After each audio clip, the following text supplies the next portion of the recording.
My laundry room could use a little bit of an upgrade. I have a lot of things that are just kind of piled on any flat surface available.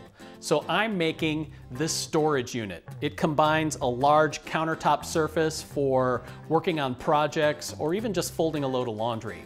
Up above are some cabinets that hide things that don't need to be on display and have some open storage as well in order to be able to have things at easy access. There's a large wardrobe cabinet on the end that's big enough to hold the ironing board, a ladder, all the brooms and mops and cleaning supplies.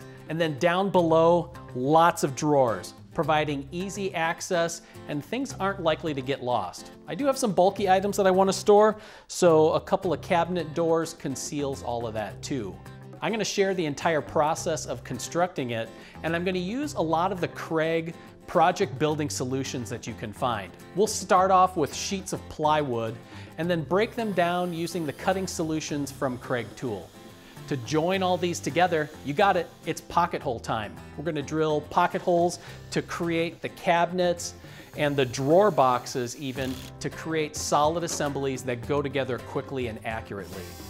From there, we'll turn to the Kreg hardware solutions to be able to install the hinges on the doors and the slides for the drawers, and then wrap things up with a great way to install the handles that are consistent across all of these doors and drawers.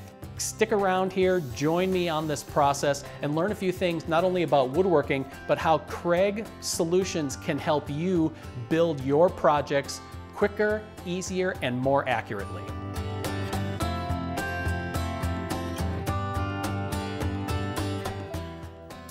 Let's be honest, working with sheets of plywood can be a little cumbersome.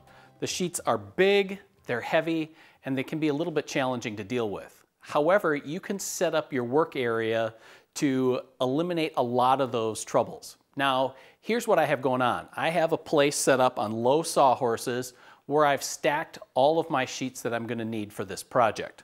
Up on top, I have the sheets that I'm going to use most often. The 3/4 inch plywood sheets that'll make up the bulk of the cases. Below that is a sheet of 1/2 inch plywood. I'm going to use that for the drawer boxes that we're going to be building later on. And at the very bottom, several sheets of 1/4 inch plywood that'll cut apart to use as the case backs and drawer bottoms. Now, working this way means that when I'm ready to get started, all I have to do is just take the top sheet off the pile and slide it over to my cutting station. Now, speaking of cutting station, I have a pair of sawhorses that are at a nice height, and that's capped with a sheet of 2-inch foam insulation board. What I like about this is that when I bring the sheet over, the insulation fully supports the sheet so that after I make a cut, I don't have to worry about pieces dropping off or falling away. They're just going to stay right where I need it. And the blade will just barely nick the surface. That means that I'm not going to damage the sawhorses or anything that I have below. If the surface gets too cut up, I can just flip it over and use the backside or replace it. What this arrangement allows me to do is that I have a walk area and a work area between the two, but I can easily go from moving a sheet from the storage area to my cutting area quickly and easily. And the cutting solutions that we're going to be showing here allow you to do that in just this compact work area. There's not a lot of moving around, and you're going to find that the process goes quickly and easily.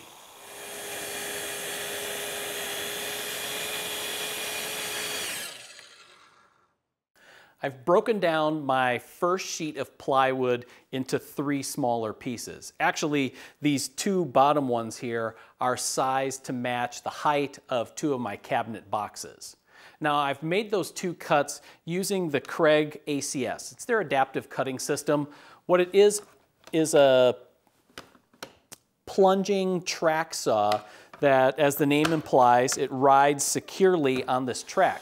And I can just line the track up with my cut line and then plunge the saw into the workpiece, slide it across to make the cuts. There's grippy stuff on the bottom of the track that holds it in place so I don't have to mess with any clamps. It just slide the track over, line it up, make your cut, and you're ready to go.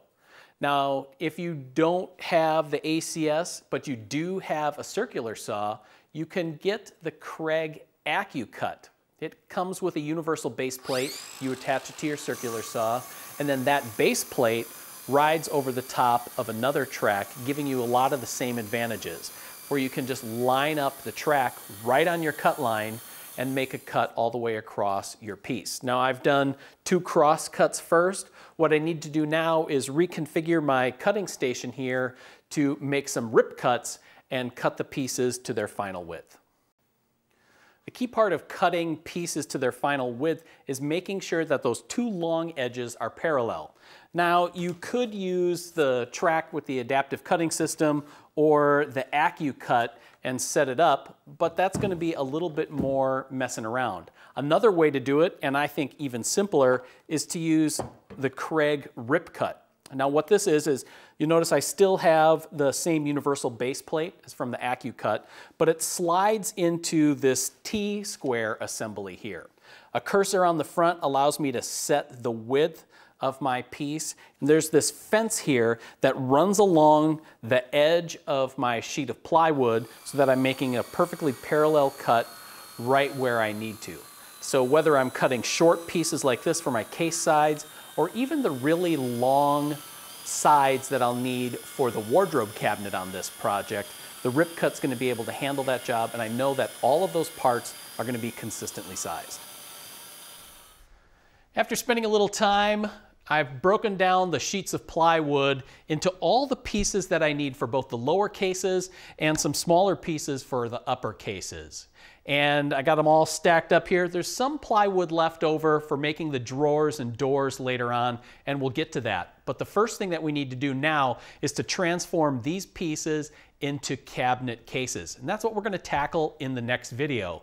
But as we've seen here, it's really easy to set up a cutting station. And whether you're using the Kreg ACS track saw or with your own circular saw and the Kreg Rip Cut and AccuCut, you can quickly, accurately, and safely transform plywood sheets into project parts.